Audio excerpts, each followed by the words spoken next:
So, part 3 tayo mga uncle doon sa sinasabi ko nung mga bawal na pagkain na sinulat ng doktor. So, hindi ko yun kinain uncle kasi nga yun yung mga bawal na pagkain. Ang naging problema mga uncle, nagkaroon ako anxiety. Yung tulad na sinabi ko, nagka-anxiety ako. Madalas na talaga gabi-gabi, tagal ko makatulog. So, kinabukasan nag-decide ako, nagpaalam ako sa misis ko na magpa-check up. Magkita kami ng surgeon and then i-provide ko na yung mga requirements para magpa-opera na. So, paiksiin natin yung kwento. Na-provide ko lahat, ECG, and then yung chest x-ray. Okay yung lungs ko, lahat ng result okay. So, September 18 is nagpa-admit ako, or 17 kung hindi ko makakalimutan. And then 19 yata or 18 kinabukasan, noperan ako 9 o'clock ng umaga. So, siyempre, swero, kailangan di ka takot sa karayom kasi malaki. Yung unang tusok ng nurse, hindi ko makakalimutan dito. Nagkamali siya ng tumama. Bumukol to. So, hinugot dito niya inano. So, hindi naman ako nasaktan kasi mataas yung pain tolerance. So, andun, nangyari na yung operation. So, laparoscopy, procedure. Then, lang, parang stick lang, butas, 4, 1, 2, 3, 4. 19 at siguro sabi ng misis ko 2 hours lang kasi ako nasa operating room. So, paglabas ko, nagising na lang ako, yung misis ko nasa tabi na. So, okay na, wala nang nagiging bloated na lang yung tiyan ko kasi nga, siyempre, disclaimer lang sa mga kumakain or yung masilan. Kasi, di ba, pag inoperahin ka, siyempre, palubuhin yung tiyan mo. Ayun yung sabi. So, niresitahan agad ako, tinurukan yung, yung sa gamot. Nilagyan nila ng anti-bloated na gamot din kasi nag-request ako na sobrang bloated yung tiyan ko. Ayun. And then, kinabukasan, after operation, chinik nila yung sugat kasi 4. Diniinan lang ng diniinan, nilagyan nila alcohol kung masasaktan ba ko, hindi. Hindi naman talaga ako nasasaktan kasi nga, yung pain tolerance ko mataas talaga. Diniinan talaga. May kunting kirot, pero kaya naman. So, nag-decide yung surgeon at saka yung rubbing doctors na pag kinahaponan, pwede na ako i-release. So, after nun, na-release na ako.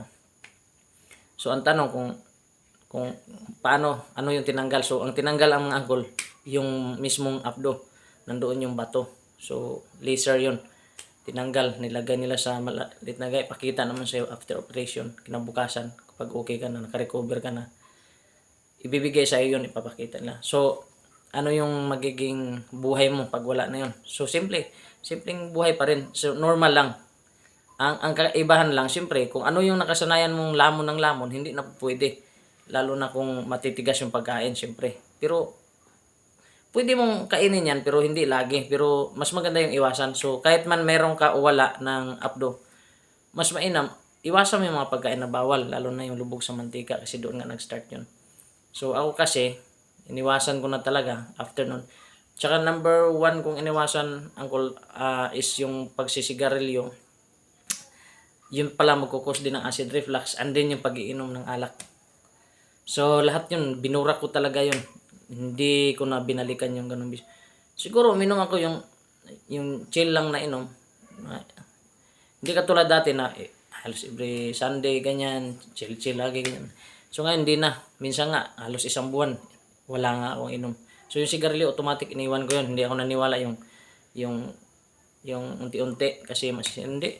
Tsaka nangangayayat ako nun after operation. Ngayon medyo okay na.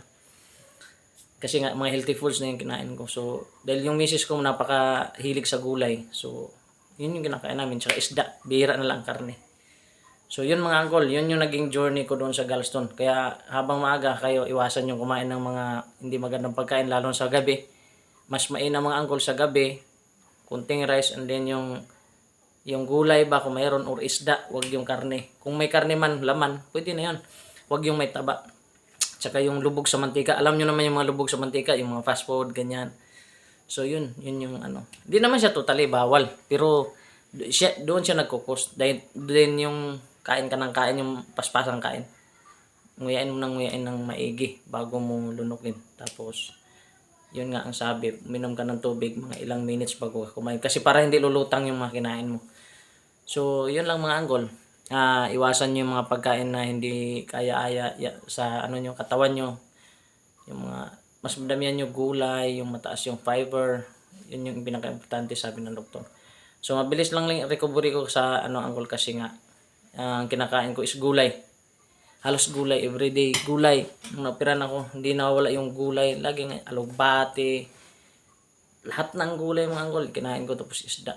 Tapos una steam na isda una kinakain ko. So yun lang mga uncle. Kasi mas mahaba ang video baka tamarin kayong panoorin pero good tips yan mga uncle para sa health nyo.